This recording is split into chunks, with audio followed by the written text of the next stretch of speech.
The Lord is with us, heart dwellers, and the journey is long. I'm so glad it's almost over. Well, brothers and sisters, I don't know how all of you are feeling, but if it's anything like me, you're longing to be gone from this world. I think the Lord tried to perk me up by giving me this reading from Chronicles of the Bride, which I'm going to share with you in just a minute. While we danced, he was in his tux, and I was in my wedding gown, and tears were rolling down his cheeks. And he said, "You just have no idea what's waiting for you. No idea at all." And I could feel poignantly his excitement over all the wonderful discoveries and wonders he's prepared for us. I tried to block out the state of the world and the ugliness of the demon world from my thoughts, but I couldn't. It was constantly in the background. And then what I opened to in Chronicles of the Bride was your new homeland. My beloved, my faithful bride, I wish to spend some special time with you tonight. I wish to take you away once again to the celestial land in which you will live for all eternity. These times are very real and genuine that we share, and they are preparing you for a paradise far, far beyond your experience of this temporary world that you now live in. In a very short time you will be with me in heaven. It is not so far away as it would seem, and the thin veil that hangs between you and this marvelous place is all but dissolved at this moment of your life. You're being transformed more and more every day, that the moment of your arrival will be quite natural. Everything will be so dazzling and resplendent, so fresh and open and colorful and pure. Yet you will feel such a sense of familiarity with no fear or apprehension at all. Come now, come away with me to your new homeland once again, that we might bask in the love of our Father and his magnificent provision for us. And that's from Chronicles of the Bride. And it's just as much alive and full of meaning today as it was then when it was written. So the Lord began speaking after that. He began, "As each day presses on toward the fulfillment of all your hopes and dreams, I caution you, my love, steady as she goes." I gotta confess to you guys, I was really feeling like playing hooky and just doing something different. And just getting very restless, like a child that gets bored doing homework, I mean, how could I feel that way? But it was just something that came over me and I had to fight it off. Anyway, I'm human. So human. Anyway, I said, "Jesus, I need your restorative life. This world is swathed in such darkness. It's amazing to me that anyone survives. Anyone. And looking back on what I wrote, it's not swathed in darkness, it's immersed in darkness. Oh my goodness." He continued, "Only by my grace, for I tend to each lamb singularly, each day, something worth living for comes forth, a touch of hope, just enough to move on to the very next day.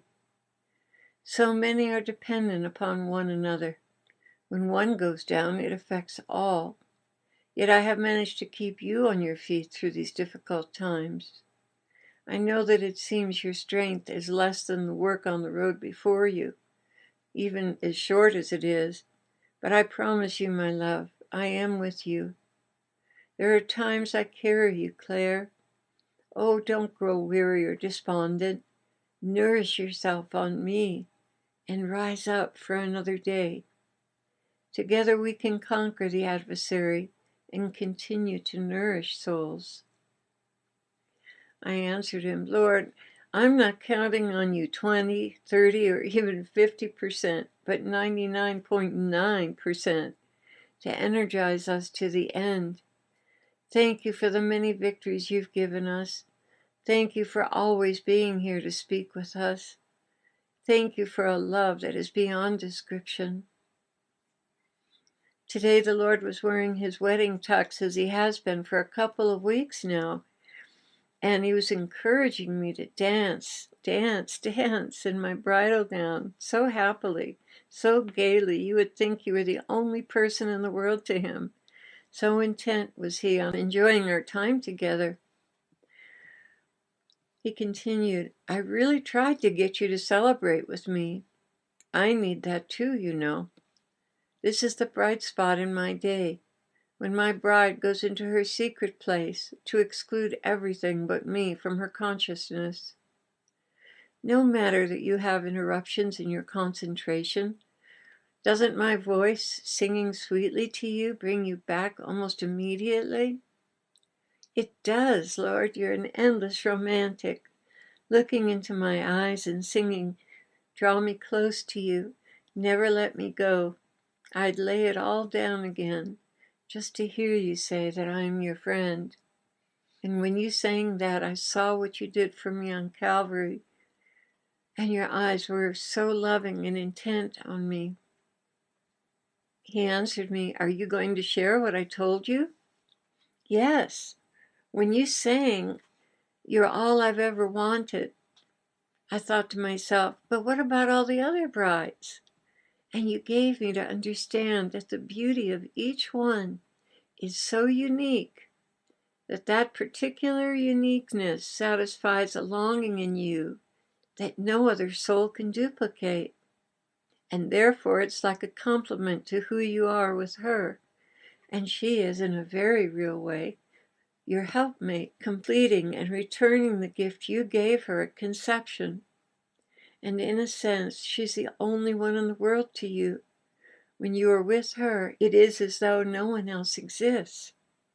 Your Godhead longs to be melded into one because of each one's total, irreplaceable beauty, completes your irreplaceable essence in a singular and unique way, not only bringing glory to you, but satisfaction and happiness as well. Oh, it is a mystery. Indeed it is, but one that lends itself to a monogamous relationship. And that is why you see me represented in different ways with each of my brides. Each one is perfect, a perfect complement to who I am when I am with them. Just be happy to know that no jealousy, lack, or loneliness exists in heaven. All your deepest needs and desires are met to perfection in spotless purity. It won't be long now, sweet Clare. It won't be long at all. That's so good to hear, Jesus. Carry me, Lord. I am too little for this work. You can count on it. I will never abandon you to your own devices. Never. If the journey seems too tiring, lean on me more heavily, my brides. Lean on me. I will support you and carry you when necessary. My love for you has no end, and I am coming. And that was the end of the message.